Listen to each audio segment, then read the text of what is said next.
Shalom, saudara-saudari yang dikasihi Tuhan Yesus. Renungan kita terdapat dalam kitab Lukas pasal yang ke-8, ayat yang pertama sampai yang ke-25. Dengan tema diberikan karunia mengetahui rahasia kerajaan Allah. Lukas pasal yang ke-8 ayat yang ke-10.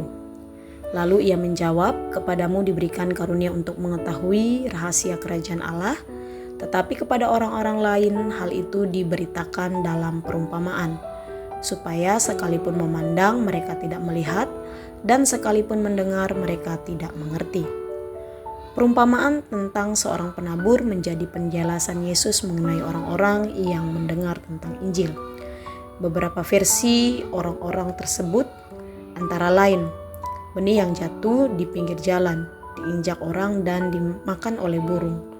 Sampai habis, orang yang mendengar firman, datang iblis untuk mengambil firman itu, supaya mereka jangan percaya dan diselamatkan. Yang kedua, benih yang jatuh di batu. Orang yang menerima firman itu dengan gembira, tapi sesaat saja karena mereka tidak berakar. Mereka percaya sebentar saja, setelah itu datang pencobaan, mereka murtad. Yang ketiga, jatuh di semak berduri dan dihimpit oleh duri-duri itu.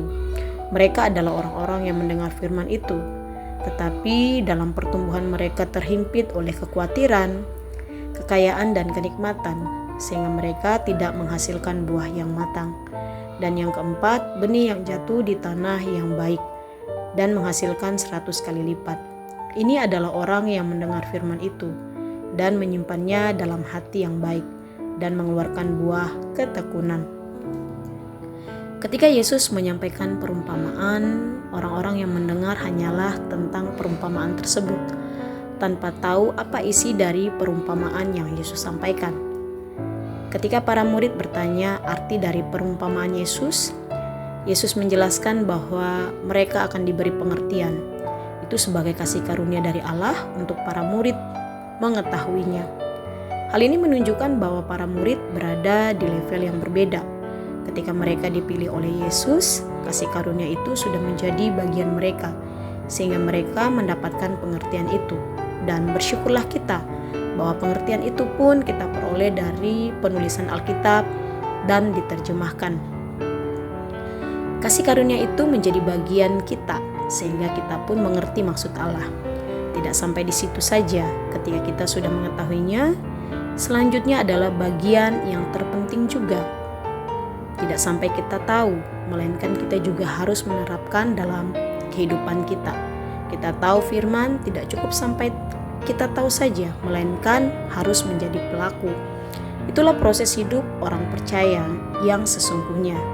Sehingga setiap kita menjadi orang-orang yang ditanam di tanah yang baik dan menghasilkan buah.